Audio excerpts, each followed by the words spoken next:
চিলিতে ভয়াবহ দাবানলে ৪৬ প্রাণহানি, নিখোঁজ ২ শতাধিক। দক্ষিণ আমেরিকার দেশ চিলিতে ভয়াবহ দাবানলে অন্তত ৪৬ জনের মৃত্যু হয়েছে।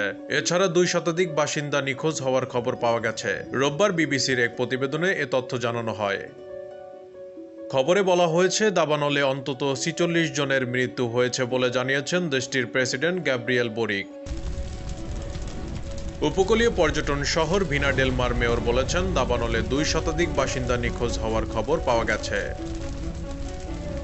দাবানলে সারা দেশে ৪৩,০০০ হেক্টরেরও বেশি জমি ক্ষতিগ্রস্ত হয়েছে বলে দেশটির স্বরাষ্ট্র মন্ত্রণালয় জানিয়েছে।